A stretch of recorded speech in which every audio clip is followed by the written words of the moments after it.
Should I try to sell my home by owner first to save the approximate 3% listing commission or 6% total if I can dig up the buyer myself? When I'm asked this question, my response is sure. If you think it makes sense, you feel you can do it, give it a try.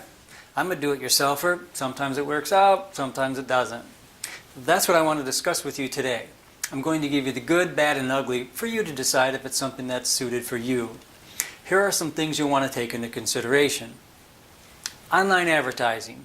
If you're going to use Craigslist, for salebyowner.com, or some other website like that, one of the more important things you want to do is what a good top broker would do, and that's invest into professional photography. These days, nearly all buyers look at the presentation of your home online before they take the time to physically come out and preview your home. Buyers spend an average of 5 seconds viewing a listing. If your photos aren't very good, the buyers will simply move on to the next listing. Bargain hunters. You most definitely will receive calls from people giving you lowball verbal offers as an attempt to get a super good deal on your home. They want to do the same thing you're doing. They want that discount of the commission to pass through to them. Preview brokers. Many realtors prospect for sale by owners for listings. They'll approach you under the guise that they may have a buyer for your home if they could preview it first. They probably don't, but just ask for a pre-approval letter from their buyer before you let them through. If you're going to work with a buyer's agent, you'll want to make this known in your ads. Why would you want to work with them? Because 90% of the buyers are working with agents for legal purposes, good advice, and because it doesn't cost them anything to work with one. The commission paid to a buyer broker typically comes from the seller's net proceeds. Legally required documents.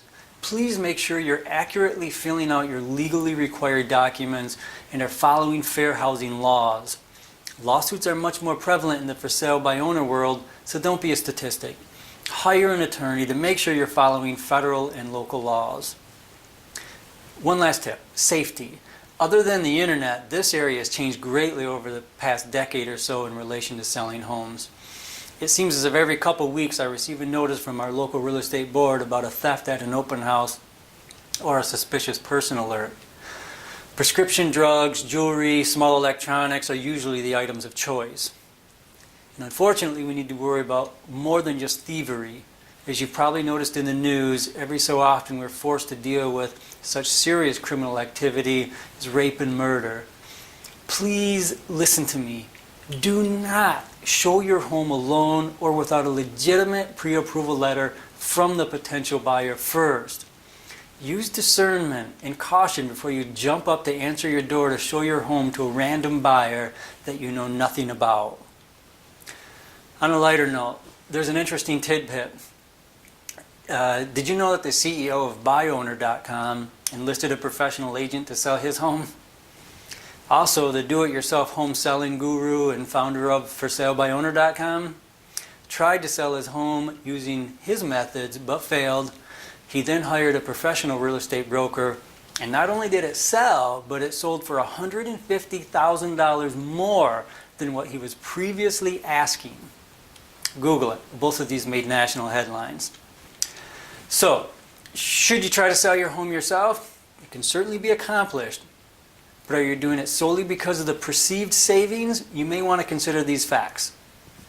The average seller's net proceeds is 12% higher with the professional broker. To increase this number even further, the net difference between an average realtor and an expert realtor yields an additional 2 to 3% savings. As my dad used to say to me when I was in over my head on a do-it-yourself project, son, you're stepping over dollars to pick up dimes. Yes, I've had my share of do-it-yourself projects that could have been completed more efficiently, accurately, and overall more inexpensively than if I would have hired them out, but sometimes there is value in the experience alone. If you'd like to know more about the hard costs associated with selling your home, you can click on the link located on your screen and it will take you to it. Also, feel free to share this in any of our videos if you think others might find the information useful. Thank you for watching.